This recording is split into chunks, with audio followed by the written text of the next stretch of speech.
Hello मेरे प्यारे बच्चों, स्वागत है आप सभी का अपने YouTube चैनल SU431 अकेडमी में।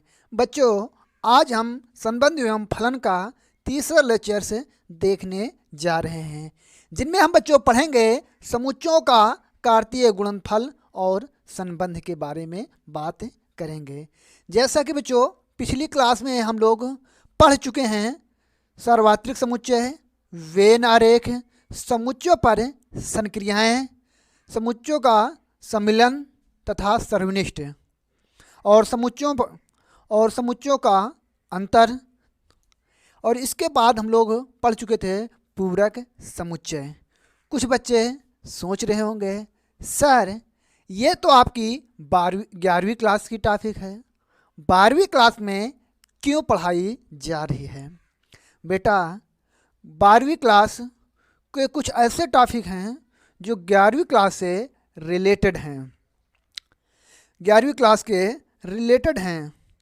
अगर 12वीं क्लास को अगर समझना है बेटा, तो 11वीं क्लास को अच्छे से समझना पड़ेगा। हमें कुछ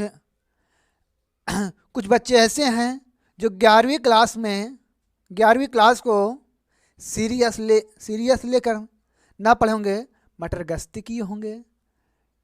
इसलिए हमें 11वीं और 12वीं क्लासों को लेकर चलना पड़ेगा। ठीक है बच्चों, ठीक है, आज की क्लास स्टार्ट करते हैं। तो बच्चों, आज की क्लास में हम लोग क्या पढ़ेंगे, आइए थोड़ा सा देखते हैं। आज की क्लास में हम पढ़ेंगे बेटा क्रमित युग्म। क्रमित युग्म क्या होता है, किसे कहते हैं। इसके बाद हम लोग पढ़ेंगे क्रमित युग्मों की समानता। फिर इसके बाद पढ़ेंगे बच्चों समुच्चयों का कार्तीय गुणनफल। यानी समुच्चयों का कार्तीय गुणनफल क्या होता है, इसकी बात हम इसी लेक्चर्स में करेंगे।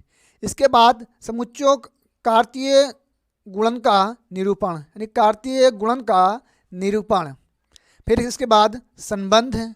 इसके बाद हम पढ़ेंगे संबंधों की संख्या। इसके बाद मेरे बच्चों आज का लेक्चर्स यहीं पर समाप्त हो जाएगा। तो ठीक है बच्चों, देर न करते हुए शुरुआत करते हैं आज की क्लास। तो सबसे पहले बच्चों क्रमित युग्म। क्रमित युग्म क्या है, इसके बारे में हम लोग थोड़ा सा चर्चा करते हैं बच्चों। क्रमित युग्म दो चीज़ों से मिलकर बना हुआ है। एक बच्चों युग्म और दूसरा है क्रमित। युग्म का मतलब होता है बेटा जोड़ा। युग्म का मतलब क्या होता है, जोड़ा। जोड़ा जैसे चप्पलों का जोड़ा और जूतों का जोड़ा, मोजों का जोड़ा, वैवाहिक जोड़ा, जिसको पति पत्नी का वैवाहिक जोड़ा बोलते हैं। जोड़ा का मतलब होता है दो। जोड़ा का मतलब होता है दो, यानी कि जहाँ पर दो वस्तुएं होंगी उसी को युग्म कहेंगे। ठीक है बेटा, अब हमें युग्म का मतलब मालूम हो गया। अब हमें समझना है क्रमित। क्रमित क्रमित का मतलब होता बच्चों क्रम का महत्व। क्रम का महत्व, क्रम का महत्व।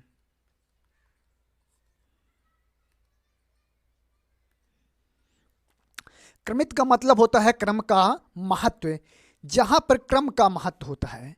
क्रमित युग्म को क्रमित को कैसे लिखते हैं, जैसे आप लोग पिछली कक्षाओं में 10वीं क्लास में निर्देशांक ज्यामिति पढ़ा होगा। निर्देशांक ज्यामिति को भुज कमा कोटि के रूप में लिखते हैं। वैसे बेटा यहाँ पर क्रमित को भी यक्स कमा वाई के रूप में लिखते हैं। ठीक है, और इसका क्रम का क्या महत्व है थोड़ा सा समझ लेते हैं निर्देशांक ज्यामिति के माध्यम से।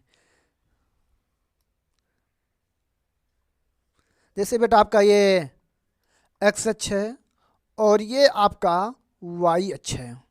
इस पर कुछ बिंदु हैं, 1, ये आपका 2, ये आपका 3, ये आपका 4। ठीक है, वैसे यहाँ पर दिया है 1, ये आपका 2, ये 3 और ये आपका 4। ये बेटा आपका मूल बिंदु है ये मूल बिंदु है आपका, जिसको हम लोग ओ से निरूपित करते हैं। ठीक है, इस निर्देशांक पर एक बिंदु है 2,1। क्या दिया गया है? 2,1, 2 यानी कि ये, और आपका एक ये, यानी कि जो आपका यहाँ पर आया, आपका ये बिंदु आया, ये आगे आपका आ गया 2,1। ठीक है, यहाँ पर हमने लिख लिया 2,1, 2,1।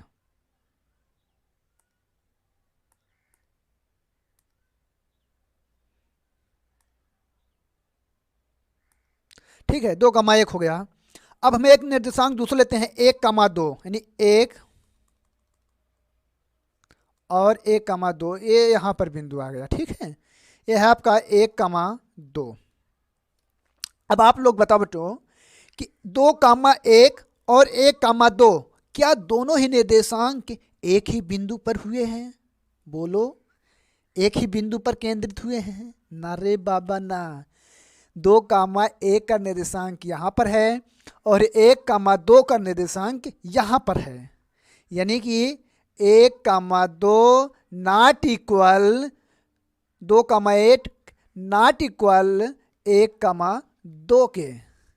यानी बेटा क्रमित युग्म में क्रम का महत्व होता है, यानी 2,1 नॉट इक्वल 1,2 के। तो अब आप लोगों के समझ में आ गया होगा बच्चे कि क्रमित युग्म का मतलब क्या होता है। क्रमित का मतलब होता है क्रम का महत्व और युग्म का मतलब होता है जोड़ा। ठीक है, तो आगे बढ़ते हैं बच्चों, आगे चल देखते हैं अगली। आगे बच्चों क्रमित युग्मों की समानता, यानी दो क्रमित युग्म कब समान होते हैं, इसकी परिभाषा थोड़ा देख लेते हैं। दो क्रमित युग्म समान होते हैं यदि और केवल यदि और केवल यदि उनके संगत प्रथम घटक और द्वितीय घटक समान हों। यानी दो क्रमित युग्म समान होते हैं यदि और केवल यदि उनके संगत प्रथम घटक और द्वितीय घटक समान होने हों। तो मान लेते बेटा दो क्रमित युग्म है। एक क्रमित आपका युग्म है आपका x1, y1 और दूसरा क्रमित युग्म है x2, y2। समान होंगे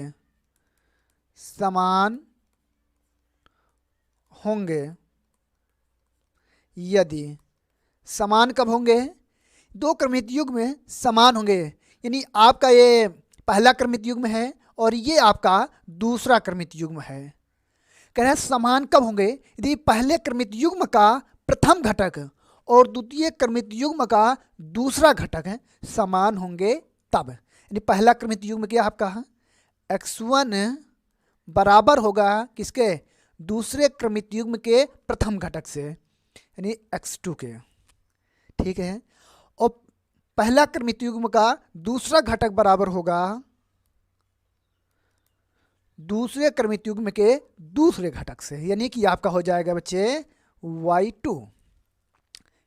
ठीक है, यानी कि दो क्रमित युग्म समान होंगे यदि पहले क्रमित युग्म का पहला घटक और दूसरे क्रमित युग्म का दूसरा घटक समान होंगे तब। ठीक बच्चे, आइए थोड़ा सा इस पर हम लोग एक क्वेश्चन कर लेते हैं, अभ्यास कर लेते हैं, हम लोगों को समझ में आ जाए। चलो एक क्वेश्चन से लेते हैं। क्या कह रहा है?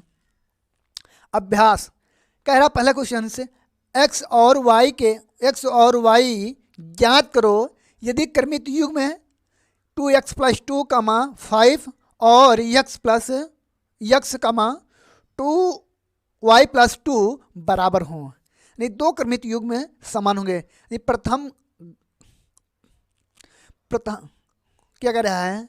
पहले क्रमित युग्म का प्रथम घटक और दूसरे क्रमित युग्म का दूसरा घटक है, यानी कि आपका बेटा 2x + 2, थोड़ा सा बड़ा ले लूं, कुछ बच्चे कहते थे दिखाई नहीं दे सर, यानी कि 2x + 2 इक्वल आपका x। तो इसको इधर ले जाओगे, अब क्या क्या हो जाएगा, 2x माइनस एक्स बराबर -2 और x बराबर -2, यानी x का मान आ गया बच्चों आपका -2 और y का मान क्या होता है 5 बराबर, यानी दूसरे क्रमिक युग्म का दूसरा घटक है बराबर, और y प्लस 2 इधर भेज दो, तो y बराबर 5 माइनस 2, तो y बराबर आपका 3। तो बच्चों आपका y का मान आपका आ गया 3 और x का मान आ गया -2। ऐसे बच्चों क्रमिक युग्म समान होंगे। ठीक है बच्चों, आगे चलते हैं हम लोग। समुच्चयों का कार्तीय गुणन। समुच्चयों का कार्तीय गुणन क्या होता बच्चों, इसको हम लोगों को एक अच्छे से समझना होगा। मान लेते बेटा आपका एक समुच्चय है ए, क्या है, एक समुच्चय है ए जिसमें 3 अवयव दिए गए हैं। कौन कौन से, 1 2 3।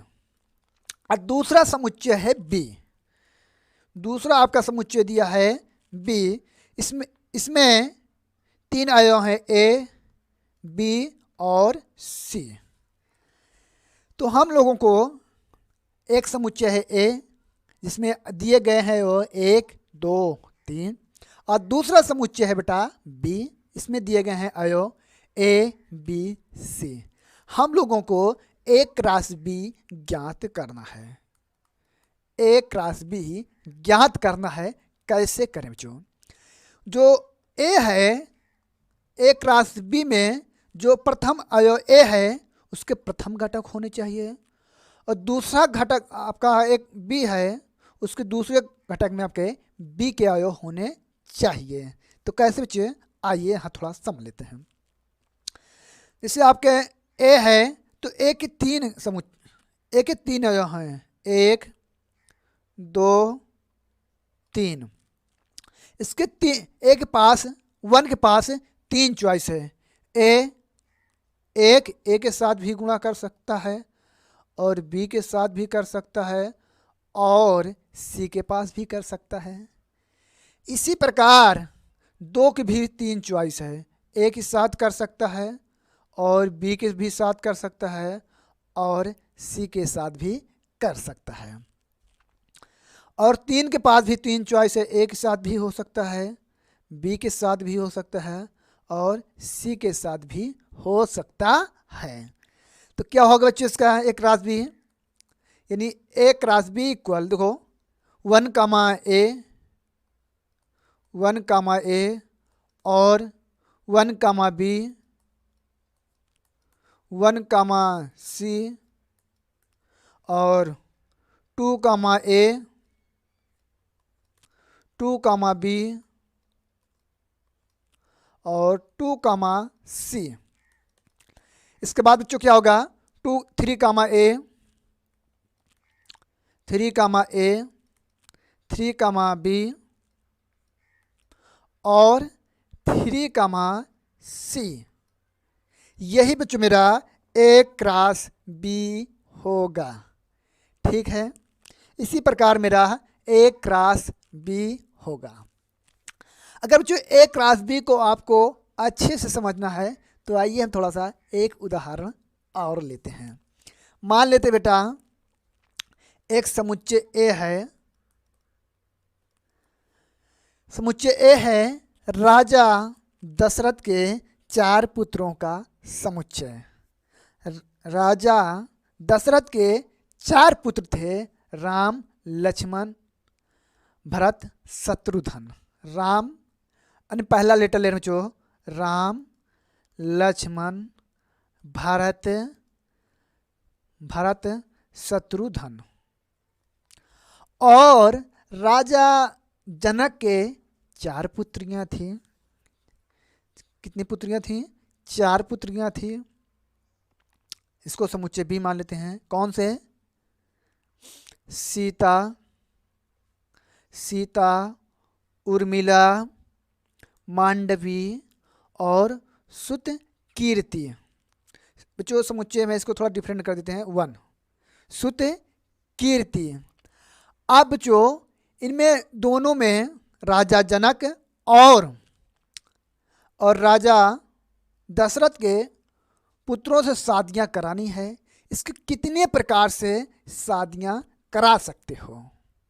ठीक है, तो राम की शादी सीता से हो सकती है, और राम की शादी उर्मिला से हो सकती है, और राम की शादी मांडवी से हो सकती है, और राम की शादी कितने सुत कीर्ति से हो सकती है। हो सकती है, होगी नहीं, हो सकती है। ठीक है बेटा। इसी प्रकार लक्ष्मण की शादी सीता से हो सकती है, लक्ष्मण की शादी उर्मिला से हो सकती है, और लक्ष्मण की शादी मांडवी से हो सकती है, और लक्ष्मण की शादी सुत कीर्ति से भी हो सकती है। इसी प्रकार बेटा आपकी भरत की शादी सीता से हो सकती है, भरत की शादी उर्मिला से हो सकती है, भरत की शादी मांडवी से हो सकती है, और भरत की शादी सुत कीर्ति से हो सकती है। तो बेटा इसी प्रकार सभी की शादियां हो सकती है। ठीक है, तो आगे बच्चों हम लोग मिलते हैं। ठीक है, तो अब आप लोगों को ये समझ में आ गया होगा। इसी प्रकार बच्चों आपका इसको हम मिटा दें।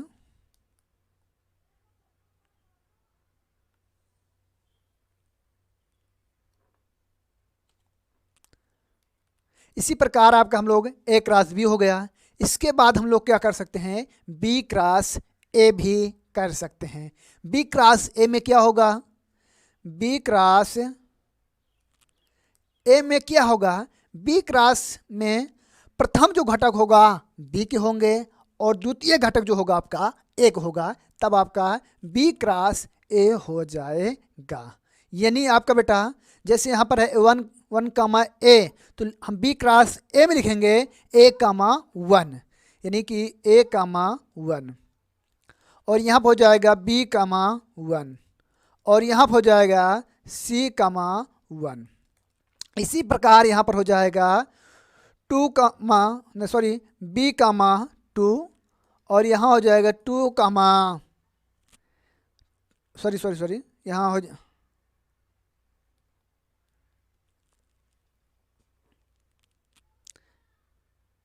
यहाँ हो जाएगा ए कामा टू, और यहाँ हो जाएगा बी कामा टू, और यहाँ हो जाएगा सी कामा टू।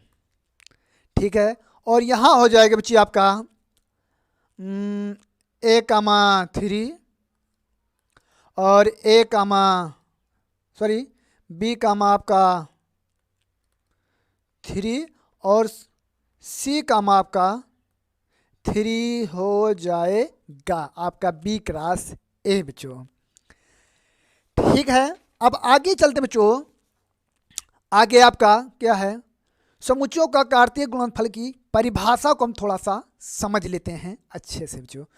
दो आरिक्त समुच्चय ए तथा बी का कार्तीय गुणनफल ए क्रॉस बी उन क्रमित युग्मों का समुच्चय है जिनको प्रथम घटक ए से तथा द्वितीय घटक बी से लेकर बनाया जा सकता है। प्रथम घटक ए से और एक द्वितीय घटक बी से लेकर बनाया जा सकता है। ठीक है बेटा, जो आपकी 11वीं क्लास के टॉपिक में जो उसमें दो समुच्चय दिया रहेगा ए और बी, जबकि 12वीं क्लास के टॉपिक में सिर्फ एक ही समुच्चय रहेगा ए। एक ही समुच्चय रहेगा, तब उसमें आप लोग कैसे ए क्रॉस ए निकालोगे। तो आइए बच्चों थोड़ा सा समझते हैं। जैसे बच्चों आपका 12वीं क्लास में केवल एक ही समुच्चय दिया रहेगा ए। मान लेते हैं इसमें अवयव दिए हैं 1, 2 और 3। तो इसका आप लोग ए क्रॉस ए कैसे निकालोगे। तो कैसे निकालोगे बच्चों, ए क्रॉस ए कैसे निकालोगे बच्चों। जैसे ए दिया गया है 1, 2 और 3, इसके पास भी 3 चॉइस है। ए गुणा कर को गुणा कर सकता है 1 और 2 से और 3 से। बी भी कर सकता है 1 से, 2 से और 3 से। नहीं दिख रहा है बच्चों?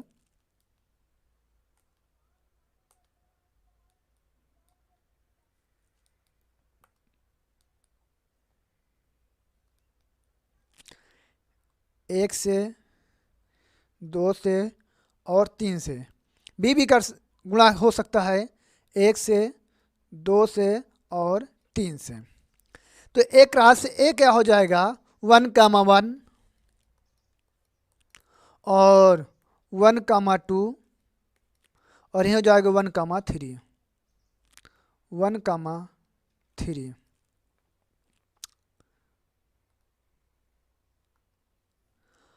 और क्या हो जाएगा 2,1 2,1 2,2 और 2,3। और यहाँ जो आएगा बच्चों क्या 3,1 3,2 और 3,3। ये हो जाएगा बच्चों ए क्रॉस ए। यानी समुच्चय ए से समुच्चय ए में कार्तीय गुणनफल क्या होगा बच्चों? तो आपको यही बता देना है और ऐसे ही आप लोगों को करना है। ठीक है, आइए बच्चों समझते हैं समुच्चयों का क्रमित युग्मों का क्रमित कार्तीय गुणन का तीर आरेख से निरूपण है। यानी समुच्चयों का कार्तीय गुणन का तीर आरेख से निरूपण कैसे होता है इसको समझते हैं बच्चों। कार्तीय गुणन का तीर आरेख से निरूपण कैसे होता है बच्चों, आइए थोड़ा सा समझते हैं।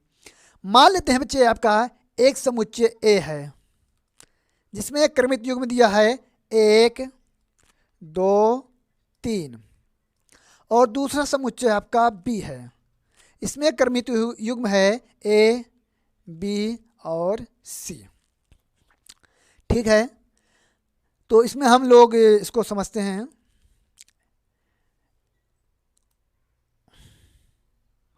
ए आपका पहला समुच्चय ए है, इसके आयो दिए गए हैं 1 2 3 और दूसरा समुच्चय आपका ए आपका बी है, इसके आयो हैं ए बी और सी।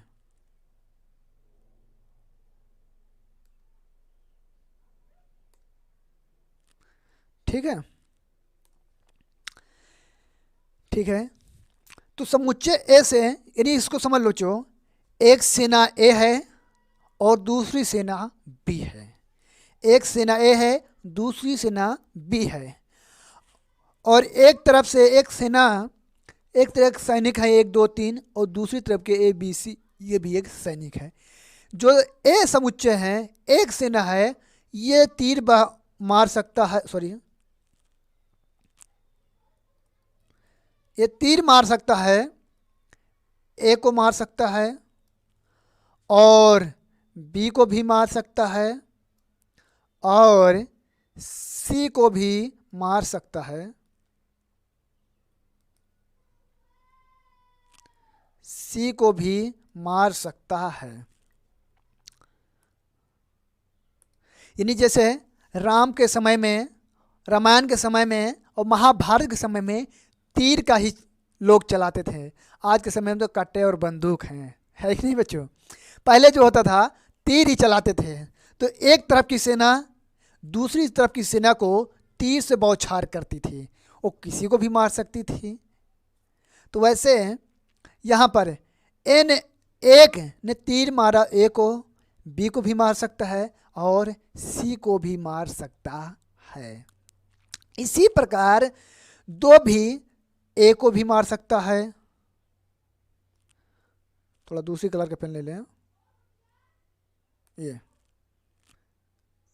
ए को भी मार सकता है और बी को भी मार सकता है और सी को भी मार सकता है, सी को भी मार सकता है। इसी प्रकार जो 3 है वो ए को भी मार सकता है, दूसरा कलर ले लें, काला ले लें, ए को भी मार सकता है, देखो बी को भी मार सकता है और सी को भी मार सकता है। तो बच्चों जो ये मेरा बना यही मेरा ए क्रॉस बी है, यानी जो एक सेना ए है दूसरी सेना बी है वो किसी को भी एक तीर मार सकती है। यही मेरा बच्चों ए क्रॉस बी है। ठीक है, अब ठीक है बच्चों, अब कुछ महत्वपूर्ण बिंदुओं के बारे में बात कर लेते हैं। जैसा कि बच्चों आपको दिया है कुछ महत्वपूर्ण बिंदु, क्या दिया है क्या है महत्वपूर्ण बिंदु, यदि ए में पी आयो तथा बी में क्यू आयो है तो ए क्रॉस बी में पी क्यू आयो होते हैं, अर्थात एन ए बराबर पी तथा एन बी बराबर क्यू, तो ए क्रॉस बी बराबर पी क्यू आयो। ठीक है बच्चों, यानी ए क्रॉस बी में पी क्यू आयो होते हैं। इसके बाद ये मोस्ट इम्पॉर्टेंट से आपका इसको बच्चों मोस्ट इम्पॉर्टेंट से इसको आप लोग के लिए है, इसको आप लोग दिमाग में बैठा लीजिए क्योंकि इस प्रकार के क्वेश्चंस आपके यूपी बोर्ड में पूछे जाएंगे बहुविकल्पीय में। ठीक है, एक प्रश्न बच्चों आपका 11वीं क्लास भी 12वीं क्लास में पूछा जाता है, इसलिए मैं आपको बता दे रहा हूँ यहाँ पर।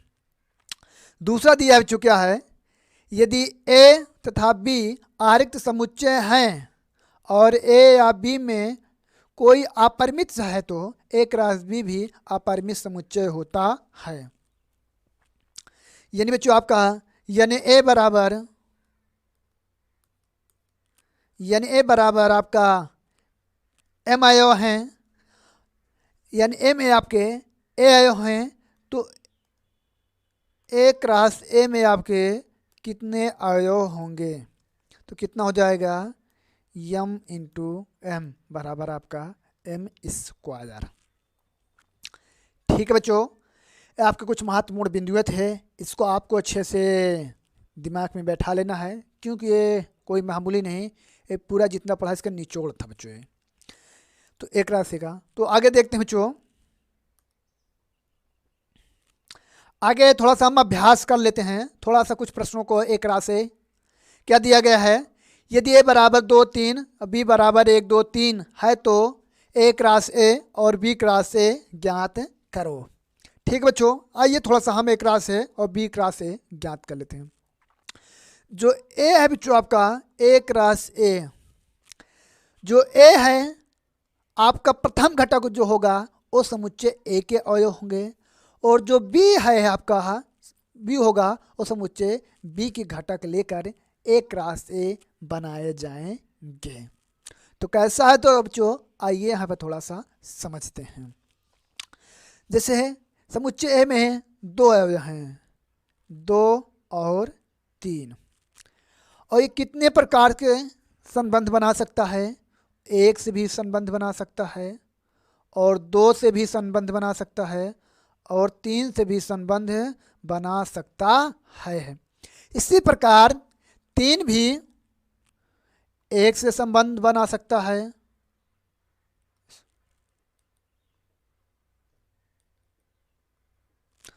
और 2 से भी संबंध बना सकता है और 3 से भी संबंध बना सकता है। तो एक राशि क्या हो जाएगा 2 कामा 1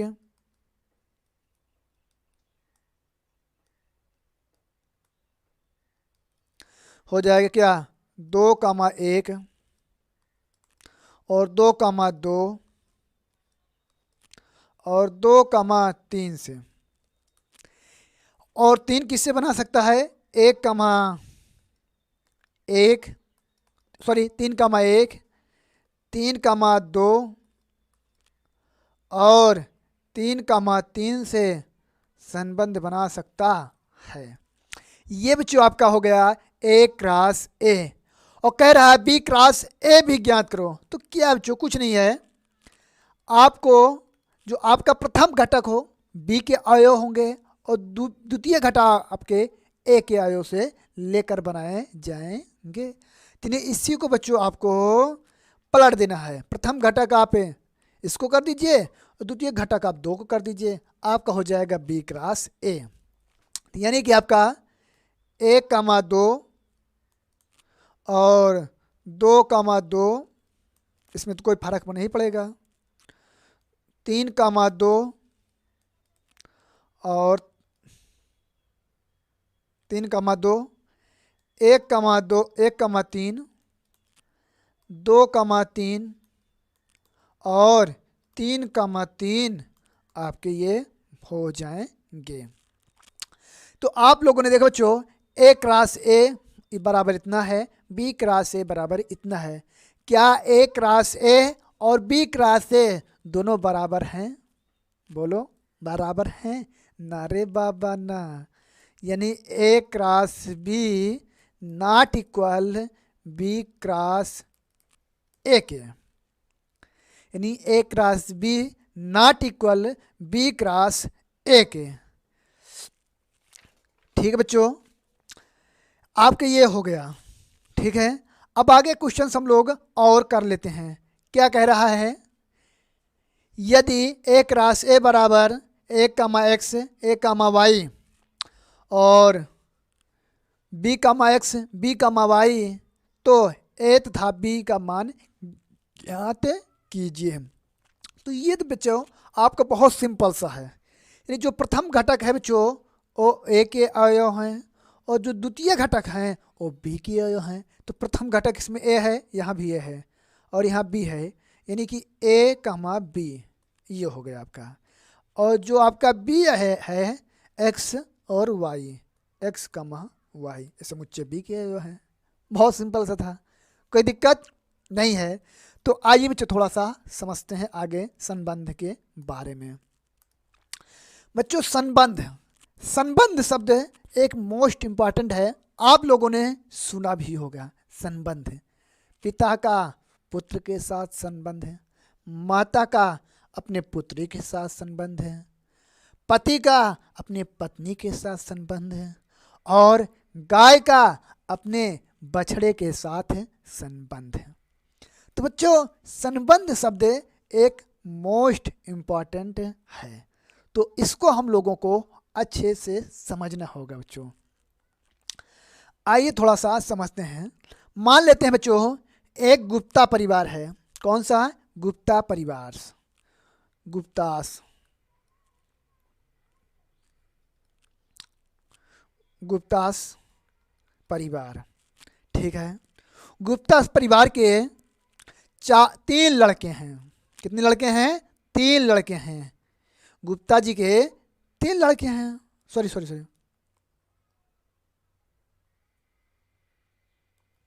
एक गुप्ता परिवार से और दूसरा एक बंसल से परिवार है बच्चे। कौन सा परिवार है? बंसल परिवार। दूसरा एक बंसल परिवार है बच्चे, बंसल परिवार। ठीक है, गुप्ता जी के एक दूसरे के गुप्ता जी और बंसल परिवार दोनों एक बहुत खास मित्र थे, बचपन के हैं। उन बचपन के बहुत खास मित्र थे। अब वो दोनों लोग जवान हो गए, उनकी शादियां हो गई और गुप्ता परिवार के 3 लड़के थे। कितने लड़के थे? 3। एक का नाम था राम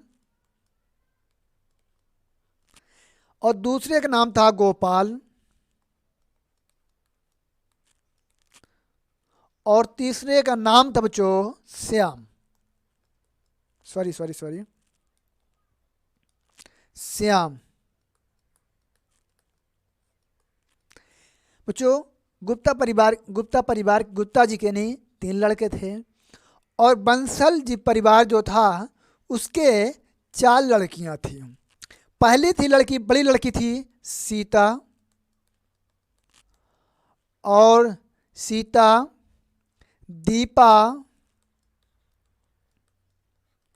और गीता और राधा। ये दोनों लोग बच्चों बचपन के खास मित्र थे और जवान हो गए, शादियाँ हो गई, उनकी दोस्ती में दूरी बढ़ने लगी।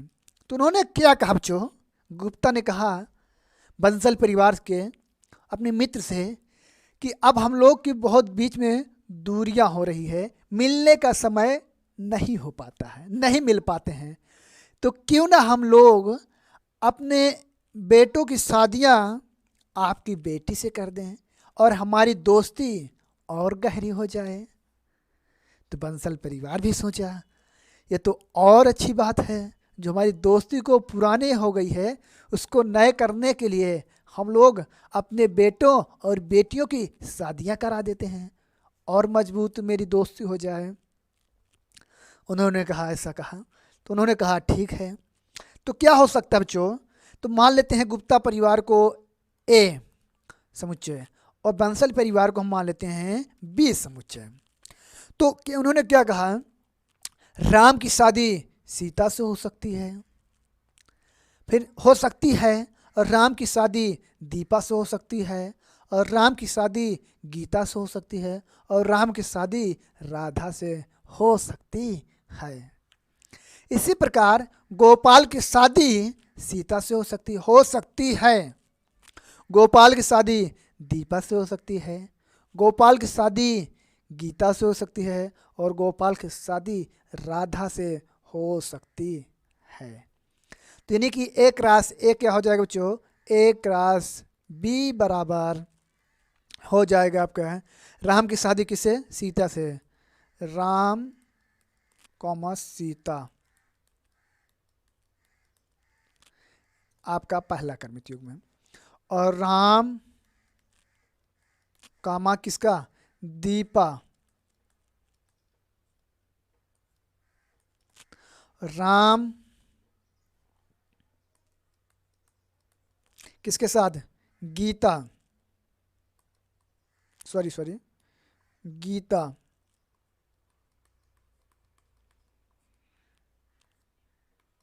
और राम की शादी किससे हो सकती है? राधा से हो सकती है ना? राम हो सकती है राधा से। और किसके? और गोपाल से किसकी शादी हो सकती है? सीता से। यानी गोपाल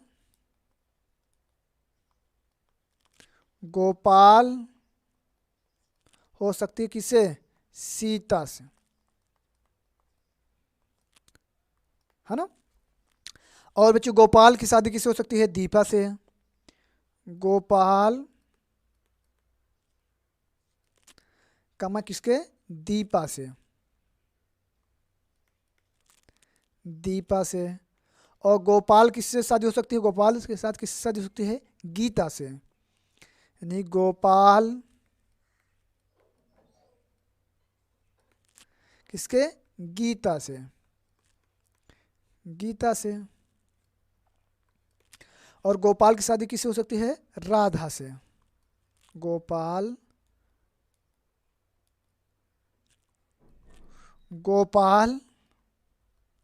हो सकती है शादी किससे? राधा से। ठीक है। अब बच्चे श्याम भाई, अब श्याम भाई क्या करेंगे? श्याम की शादी किससे हो सकती है? श्याम की शादी हो सकती है किससे? सीता से। और श्याम की शादी किससे हो सकती है? दीपा से। श्याम संग किसके? दीपा, दीपा। और श्याम की शादी किससे हो सकती है? श्याम की दीपा हो गई गीता, गीता। और श्याम की शादी किससे हो सकती है? राधा से। श्याम संगी राधा,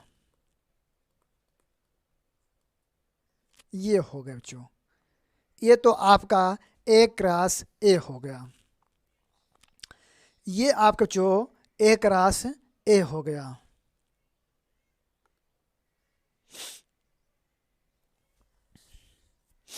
ये आपका तो जो एक रास ए हो गया। क्या हो गया? ए क्रॉस ए। ठीक है। इसके बाद क्या हुआ बच्चों, इन्होंने ऐसा सोचा, उनके माता पिता ने ऐसा सोचा कि पहले सोचा राम की शादी सीता से हो जाए, फिर कहा नहीं यार नहीं नहीं नहीं ऐसा नहीं, फिर सोचा राम की शादी दीपा से हो जाए, उन्होंने बंसल पर नहीं यार ऐसा नहीं, फिर राम की शादी गीता से हो जाए, फिर राम की शादी राधा से हो जाए। तो जैसे ऐसे उन्होंने सोचा, और लड़कों भी लड़कियों ने सोचा मेरी शादी इससे हो जाए, उसकी शादी इससे हो जाए, इसकी शादी उससे हो जाए। तो फिर ऐसा उन्होंने सोचा, चर्चा कर लिया। फिर क्या हुआ, उन्होंने पुरोहित जी को बुलाया, पंडित जी को बुलाया, और क्या कहा,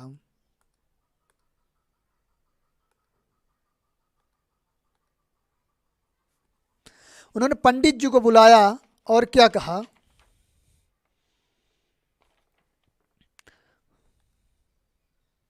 उन्होंने पंडित जी को बुलाया और क्या कहा बच्चे, क्या कहा, यानी आर इक्वल आपका आर, पंडित जी आए, आर इक्वल क्या कहा, A comma B, A comma B, A element of A और B element of B, A sorry A और बी के प्रथम अक्षर समान हैं, ए और बी के प्रथम अक्षर समान है। जब पंडित जी को बुलाया गया, आर पंडित जी हैं, जब पंडित जी को बुलाया गया तो क्या कहा उन्होंने, कह रहा इनकी शादियां उन्हीं के साथ हो सकती हैं, बंसल परिवार और गुप्ता परिवार के लड़के जो साथ लड़के हैं उनकी शादियां उन्हीं के साथ हो सकती हैं जिनका प्रथम अक्षर मिल रहा हो, उन्हीं के साथ हो सकती है जिनका प्रथम अक्षर मिल रहा हो। यानी राम का पहला लेटर क्या है, आर, गोपाल का पहला लेटर क्या है, जी, और श्याम का पहला लेटर है एस, सीता का पहला लेटर क्या है, एस, दीपा का पहला लेटर है डी, और गीता का पहला लेटर है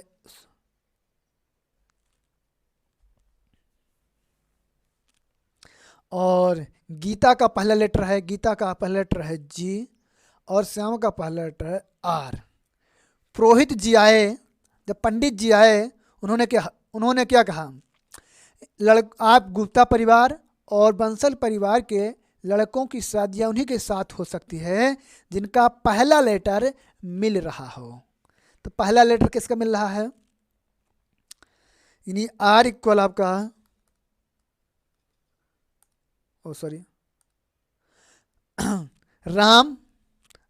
राम की शादी किसका, राधा से, राम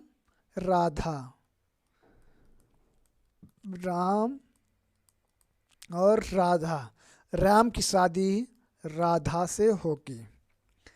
और गोपाल की शादी किसके साथ होगी, गीता के साथ होगी, गोपाल संगीता, है ना, गोपाल की शादी किससे होगी, गीता से होगी।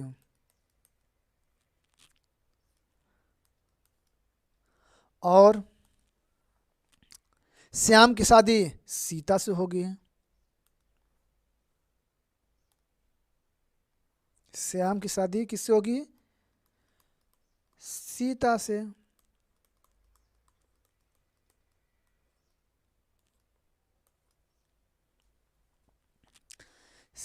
सीता से। तो यही मेरा बच्चों यही मेरा संबंध है, यही मेरा बच्चों संबंध है। ठीक है, अब आप लोगों के समझ में संबंध के संबंध समझ गए होंगे कि संबंध क्या है और किसे कहते हैं। ठीक है बच्चों, अब जो संबंध आर है, रिलेशन है, संबंध को हम रिलेशन बोलते हैं, संबंध को हम लोग रिलेशन बोलते हैं, संबंध को हम रिलेशन बोलते हैं। जो आर है वो ए क्रॉस बी का उप समुच्चय है। यानी कि ए क्रॉस बी जो है, आर जो है ए क्रॉस बी का उप समुच्चय होता है। ठीक बच्चों, आगे थोड़ा चलते हैं। आइए थोड़ा बच्चों हम इसको अपनी गणितीय भाषा में समझ लेते हैं कि संबंध क्या होता है, इसको कैसे करते हैं। ठीक है, मान लेते बच्चे एक समुच्चय आपका ए है, ए जिसके अवयव हैं 1 2 3 4, और दूसरा समुच्चय आपका बी है जिसके अवयव दिए हैं 5 6 7 और 8। ठीक है, हमें इसका ए क्रॉस बी निकालना है। क्या निकालना है? ए क्रॉस बी, जिसका प्रथम घटक ए से और द्वितीय घटक बी से लेकर बनाए जाएंगे। चलिए ए क्रॉस निकालते हैं। 1,5 और 1,6 और 1,7 और 1,8, और अगला इसी प्रकार हो जाएगा 2,5 और 2,6 और 2,6 हो गया, 2,7 और 2,8। ठीक है, इसी प्रकार बच्चों 3,5 और 3,6 3,7 और 3,8। ठीक है, और आगे 4,5 4,6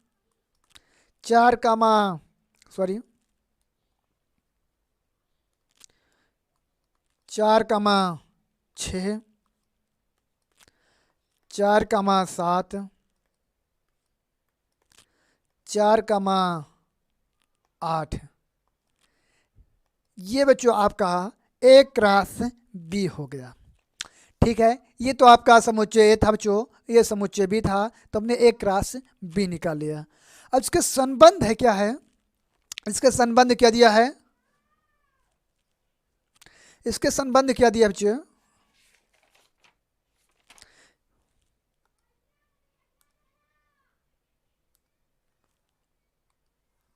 इसके संबंध है are equal A comma B, A element of A और B element of B, B.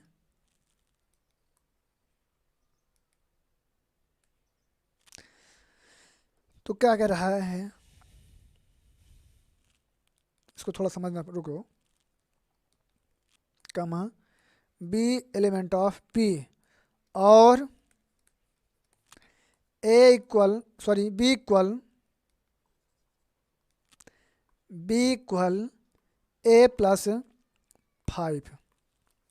यानी जो समुच्चय ए बच्चों, ये आपका रिलेशन है, ये आपका संबंध है। ठीक है, ये आपका संबंध दिया गया है, यानी कि ए इक्वल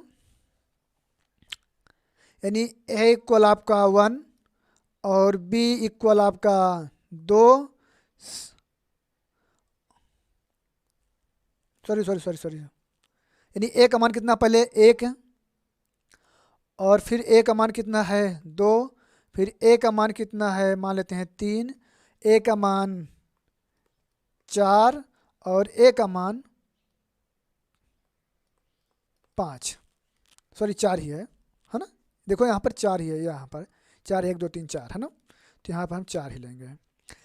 देखो यहाँ पर ए का मान रखोगे तो बी का मान कितना आएगा, वही बी का मान हो जाएगा, है ना? तो यहाँ देखो ए का मान हमने 1 रखा तो बी का मान कितना हो जाएगा, 6।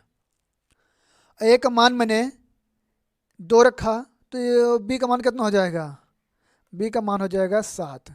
ए का मान मैंने 3 रखा तो बी का मान कितना हो जाएगा 8। और ए का मान मैंने 4 रखा तो बी का मान हो जाएगा 9। तो देखो जो बी में 6 है, 7 भी है, 8 है, लेकिन 9 नहीं है। तो मेरा बच्चों ये संबंध नहीं है। इसका संबंध कितना हो जाएगा? संबंध कितना हो जाएगा? यानी कि r इक्वल 1,6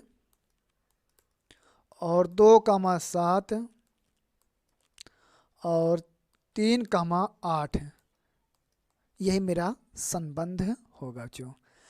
और जो ठीक है, यही मेरे बच्चों संबंध हो जाएगा। ठीक है, और जो r है और ए क्रॉस बी का उप समुच्चय है। कैसे बच्चों? यानी जो ए क्रॉस बी में ये है, इसमें पूरा का पूरा मिल जाएगा। 1,6 1,6 यहाँ पर है, 2,7 2,7 ये है, और 3,8 3,8 आपका कहाँ गया? ये है ना। यानी सारा का सारा जो होगा इसमें मिल जाएगा। ठीक है बच्चों, अब हमें उम्मीद है कि आप लोगों के समझ में संबंध आ गया होगा। ठीक है, अब आगे चलते हैं बच्चों, थोड़ा सा बात करते हैं। आगे चल, अब क्या कह रहा है संबंध के बारे, संबंध की परिभाषा थोड़ा सा जान लेते हैं कि क्या कहता है। संबंध की परिभाषा है, किसी आरिक्त समुच्चय ए से आरिक्त समुच्चय बी में संबंध का कार्तीय गुणन ए क्रॉस बी का एक उप समुच्चय होता है। यह उप समुच्चय ए क्रॉस बी के क्रमित युग्मों के प्रथम तथा द्वितीय घटकों के मध्य एक संबंध स्थापित करने से प्राप्त होता है ना। यानी ए क्रॉस बी जो है, सॉरी यानी ए क्रॉस बी उप समुच्चय होता है। ठीक है, तो आगे जो चलते हैं हम लोग थोड़ा सा उदाहरणों को समझ लेते हैं, इस उदाहरणों के माध्यम से समझते हैं। जैसे एक चौथा नंबर क्वेश्चन से क्या कर रहा है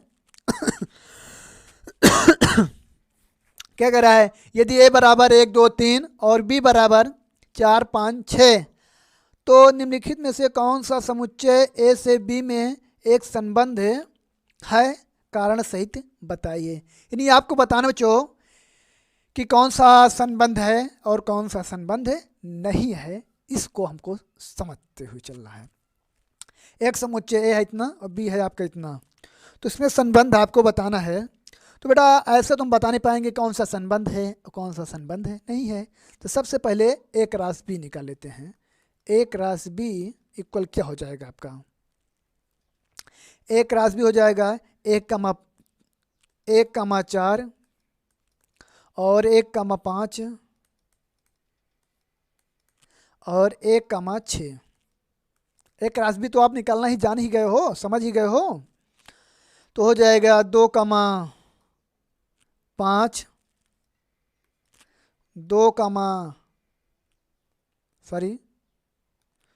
यहाँ 4 नहीं लिखा आपने, 2,4 2,5 और 2,6। अगला बच्चों 3,4 3,4 और 3,5 और 3,6। ये बच्चों मेरा ए क्रॉस बी है। ठीक है, अब क्या कह रहा है?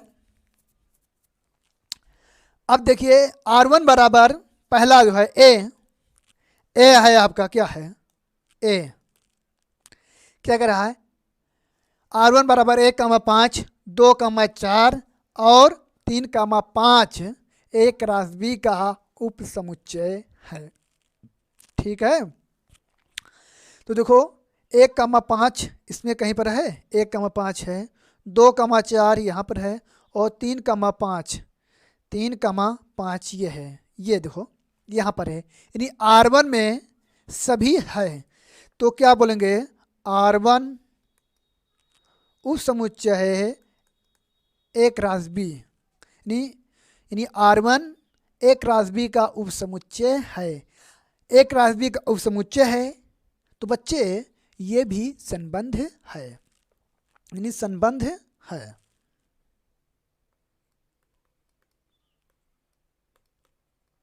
संबंध है। ठीक है। अब क्या कर रहा है बी नंबर? बी नंबर क्या कर रहा है? 2,4 सॉरी 4,1 4,1। यहाँ 4 है ही नहीं तो 1 कहाँ से आएगा बच्चों? देखो पहले समुच्चय में ए है ही नहीं तो कहाँ से आएगा ही? है कि नहीं है? तो यानी कि आपको क्या करना है, R2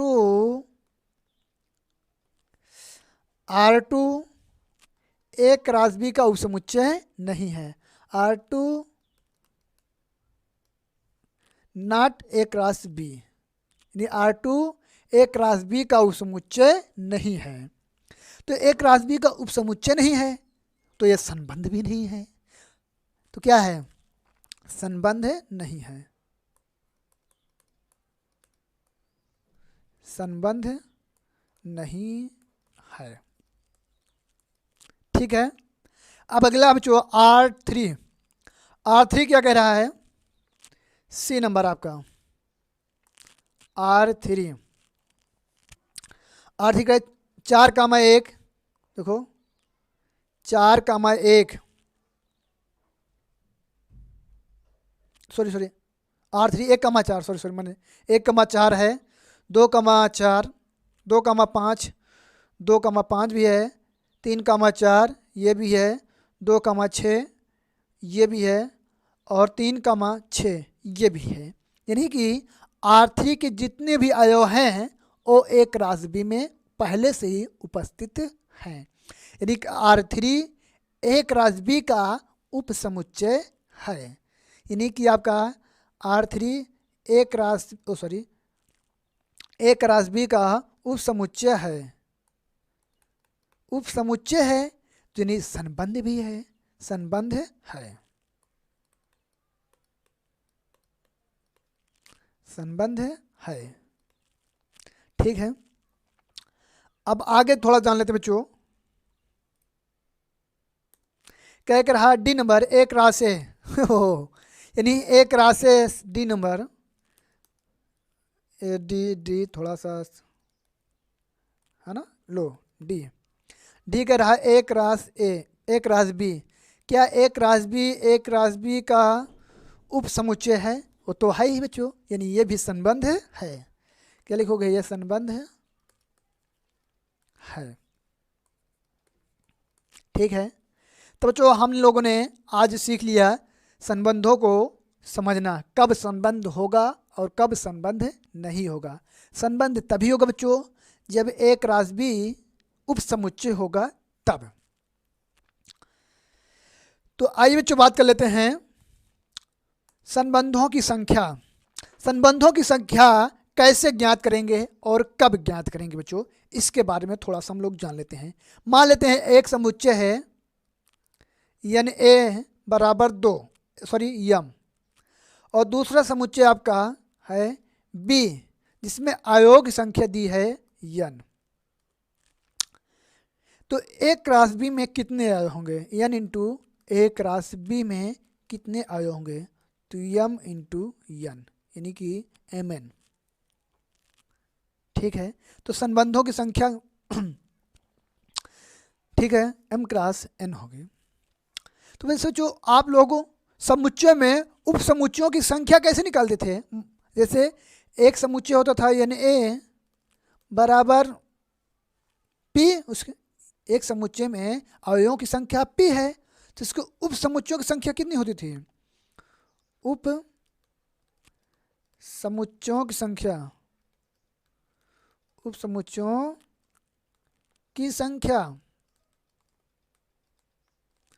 संख्या कितनी होती थी? 2 की पावर p, यही तो होती थी। वैसे बच्चों यहाँ पर संबंधों की संख्या हो जाएगी, वैसे सेम वहाँ पर संबंधों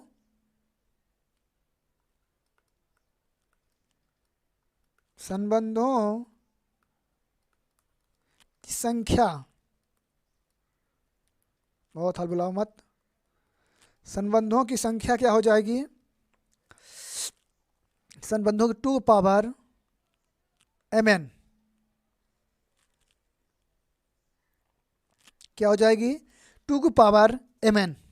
लेकिन बच्चों आप लोग जानते हो, हम भी जानते हैं कि 12वीं क्लास में 2 समुच्चय नहीं दिया रहेगा, सिर्फ एक ही समुच्चय दिया रहेगा। तो 1x1 में संबंधों की संख्या पूछेगा, तब कैसे निकालोगे।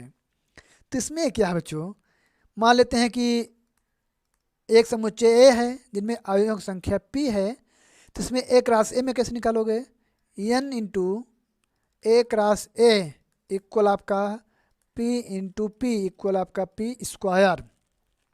तो संबंधों की संख्या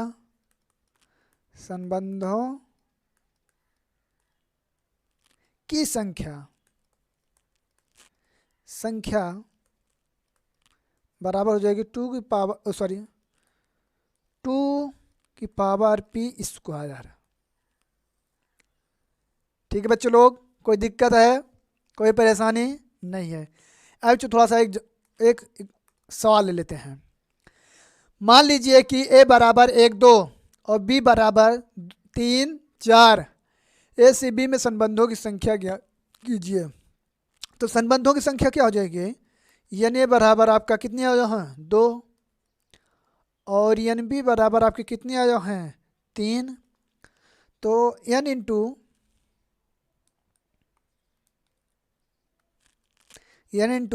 A×B बराबर कितना हो जाएगा, सॉरी तो कितना हो जाएगा, अतः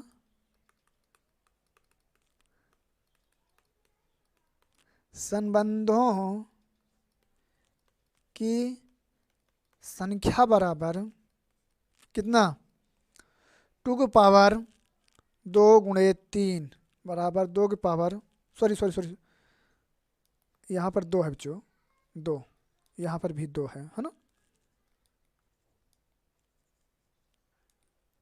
2 की पावर 2 इंटू 2 2 की पावर 4, नहीं 2 की पावर 4 का मतलब हुआ बच्चों 16। ये आपका हो जाएगा। ठीक बच्चों, ये आपका संबंध एवं फलन का तीसरा लेक्चर समाप्त होता है। मिलते हैं अगली वीडियो में। जय हिंद, जय भारत।